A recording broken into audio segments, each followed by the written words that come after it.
네, 유튜브 구독자 1000명 돌파 기념 특집 방송. 구독자님들께서 주신 질문 중에 우리가 함께 토론하면 상당한 교훈을 얻을 수 있는 내용들 몇 개 골라서 특집으로 토론 시간 갖고 있는 중이었습니다. 물론 중간에 삼침 아카데미 몇 편을 올려드리기도 했었습니다만 마무리 토론입니다.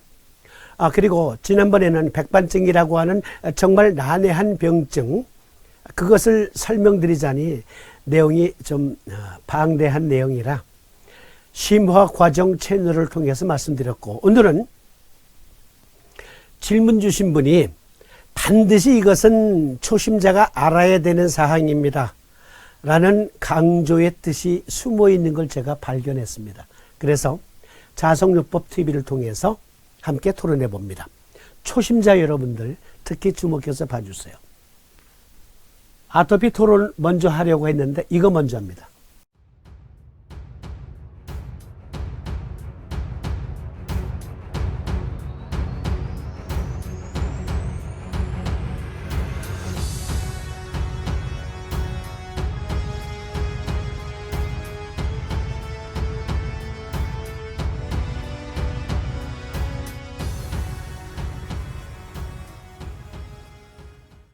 반야심경님께서 안녕하세요 선생님.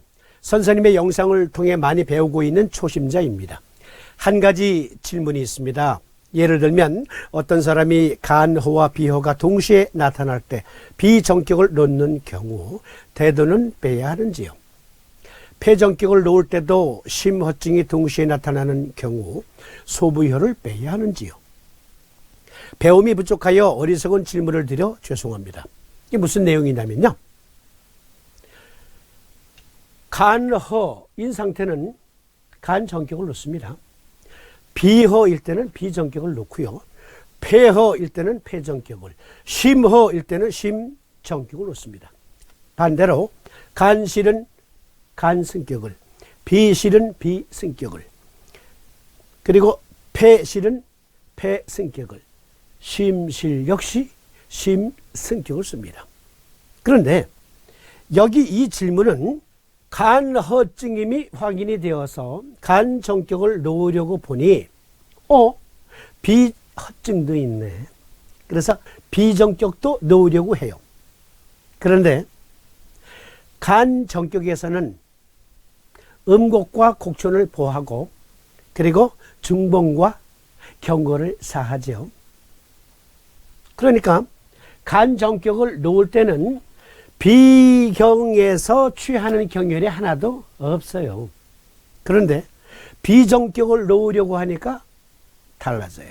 뭐냐면 간 목경의 목혈인 대돈을 사해야 합니다. 그렇죠? 대돈과 은백사하고 그리고 대도와 소부를 보하지요. 간정격을 놓을 때는 문제가 안 되는데 비정격을 동시에 놓자니, 그래서 간 목경의 목혈인 대돈을 사하면 그러면 간정격을 놓는 효과가 반감되지 않을까 하는 염려의 말씀이 들어있어요. 그리고 폐허, 심허도 마찬가지죠. 폐정격 놓으려고 보니 심허증도 있네. 폐정격을 놓으려고 자석을 딱 들었는데 가만히 있어봐. 폐정격에서는 소부를 사하지. 그런데 이 사람은 심허증도 있으니까 심정격을 동시에 놓아야 하는데, 그런데 소부효를 사하면 심정격을 놓는 효과가 반감되지 않을까? 그러한 내용이에요. 그러니까 이분이 초심자일 리가 없어. 지난번에 농담으로 말씀드린 화타 편작에 버금가는 분이다, 도력이 매우 센 분이다 라고 말씀드렸는데, 이분은요 삼침에 관한한 대단한 경지에 이른 분임이 틀림없습니다. 진짜 농담 아니에요. 그래서 이분의 질문에 매우 감사하는 마음을 제가 갖고 있습니다. 그런데요, 사실 이와 같은 내용은 여러 번 말씀드리기도 했어요. 무슨 말이냐면 우리가 성목군 마을에 가서 봉사할 때 보면 폐허증과 대장정격을 동시에 갖고 있는 환자들이 있습니다. 있어요. 저도 초창기에는 배울 때는 어떻게 폐정격과 대장정격을 동시에 놓을 수가 있는가? 그러한 의문이 있어서 그래서 두 요법을 쓰기를 주저했었습니다. 그리고 림프암 환자의 경우 대장 정격을 적용하라고 보니까 정증이니까. 그런데 진짜 비정격증이 있는 거예요. 그러면 대장 정격과 비정격을 동시에 놓으면 어떻게 됩니까? 그러면 네 맛도 내 맛도 아니다. 그렇게 되잖아요. 그렇게 기량작용이 아닌 경맥을 또 봅시다. 3초 정격과 위정격을 동시에 놓고 싶어요. 아니 그런 증이 판단됐어요. 그런데 위정격에서는 임읍과 함곡을 사하고 즉 S극면을 부착하고 해계와 양곡혈에는 N극면을 부착합니다. 3초 정격은 중조와 임읍을 보호합니다. N극면을 부착합니다. 그리고 액면과 통곡혈에는 S극면을 부착해요. 그래서 배우는 사람들이 배움의 알의 범위가 조금씩 증가하면서 비허증, 간허증이 동시에 나타났다고 가정할 때 초심자들이 망설이게 되지 않을까. 고로 확실한 답변을 해주시면 배우는 자들에게 혼란을 미리 미연에 방지할 수 있지 않을까? 네, 그러한 숨은 뜻이 있는 질문입니다. 우선 이분께 진심으로 감사드립니다. 정말 요긴한 질문이에요. 말씀드렸듯 저도 초심자일 땐 그러했습니다. 그러나 임상을 해보니 달라요. 먼저 삼두인 침구 요결에서 그 근거를 확인할 수 있어요. 삼두인께서는 이른바 쌍화탕증으로 대표되는 증이 있어요. 그러니까 양기를 너무 과하게 써서 그만 몸살이 났습니다. 그럴 때 삼두인은 신승격과 신정격을 병용하라 하셨습니다.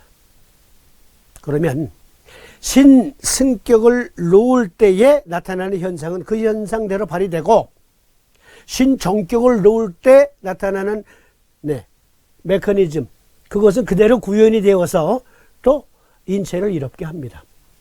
아니 삼사부님께서 힌트를 주셨다니까. 쌍화땅 찡일 때 신정격과 신승격을 동시에 병용하라. 그래서 저희가 많은 분들에게 도움을 드리면서 여러 가지 확인한 결과, 자 12경맥은 각각이 하루 종일 각각의 정기 발현을 위해서 지할 일을 하고 있어요. 열심히. 예를 들어서 족구름풍 간 목경은 열심히 고름풍이라고 하는 면역력을 발휘하고 있습니다. 신진대사력을 발휘하고 있어요. 하루 종일. 그리고 족태음습 비토경 역시 태음습이라고 하는 체액성 면역, 세포성 면역을 하루 종일 발현하고 있어요. 그래서 우리 몸의 면역력을 위해서 열심히 일하고 있어요. 수태음습 폐금경은 역시 태음습이라고 하는 면역력을 발휘하고 있고, 족양명조 위토경 역시 내부에서 작용하는 면역력을 지휘하고 있고, 어차피 우리가 바늘이나 자석으로 간섭하지 않아도, 참견하지 않아도 12경맥은 각각이 제 일을 해요. 그리고 폐금경이 너무 과도하게 에너지를 증폭시켜서 몸이 오히려 망가지면, 쉬운 예로, 반드시 그런 건 아니지만 쉬운 예로 자가면역 상태가 되려고 한다? 그러면 족양명조 위토경이 너 그만 하고 경고 메시지를 보내고 참견을 한단 말이에요. 기량작용으로. 그러한 일들이 하루 종일 있다. 그런데 암 환자의 경우는 몸에 동시다발적으로 여러 곳에 문제가 생길 수가 있다. 예를 들어서 말씀드릴게요. 어떤 분이 처음에 자궁암이에요. 그래서 자궁 적출을 하고 항암제 투약 그리고 방사선 치료도 받았습니다. 그런데 얼마 후 가보니까 간에 전이 됐대. 그래서 간 일부 절제했어요. 그리고 역시 항암제 투약 또는 방사선 치료 등등. 이젠 좀 나아지려니 했는데 얼마 후에 가보니까 폐암. 그래서 폐일부 절제. 그리고 얼마 후에 또 가니까 난소의 전이. 그게 난소 절제. 그러니까 그 환자의 경우는 여러 개의 경맥의 에너지들이 동시다발적으로 제대로 발휘가 안 되고 있는 거예요. 다 허증이야. 보니까. 그러면 할 수만 있다면 각각의 요법을 다 넣고 싶은데 그것은 너무 무리할 것 같고 해서 우리가 순서를 정하는 거예요. 그러면 이분은 더 이상 다른 곳으로 전이되지 않도록 하기 위해서 일단 대장 정격을 먼저 놓고 시작하자. 그리고 전신의 신진대사와 면역력 지휘 역시 또 족구름풍 간목경이 하니까 기본적으로 간 정격과 대장 정격을 일단 놓고 시작하자. 그런 다음 그에게 도움을 줄 수 있는 또 다른 방법은 없을까? 그래서 우리가 그때는 어혈방을 추가한다든지. 어혈방, 그렇습니다. 어혈방은 곡지를 사하고 대장 정격은 곡지를 보호합니다. 그런 경우에 우선순위를 어디에 둘 것인가? 곡지 사하고 그리고 태백태운을 보호하는 어혈방이 반드시 필요하다. 왜? 이 사람은 이것저것에 메스를 가했기 때문에 몸에 신부혈전이 많다. 신부정맥류가 많다. 그로 그 신부정맥류가 해소되지 않고는 이분의 컨디션이 회복이 안 된다. 그런 판단이 서면 일단 어혈방을 먼저 놓는 거예요. 그리고 나서 대장정격을 놓는 거죠. 그런데 보니까 곡지에는 이미 붙어 있어. 그러니까 곡지는 패스. 대신 임읍과 함곡을 추가해 주자. 이제 그런 판단이 쓸 수 있는 거예요. 그런데 이것은 적어도 삼침법 TV 이상의 심화과정 이상의 실력이 되는 분들에게 한하는 거예요. 초심자들은 아직 거기까지 신경 쓰지 않으셔도 돼요. 그런데 때로는 걷지도 못하면서 뛰려고 하는 분들이 생길 수가 있거든요. 그래서 경계의 말씀으로 주신 게 아닌가? 저는 그렇게 보았습니다.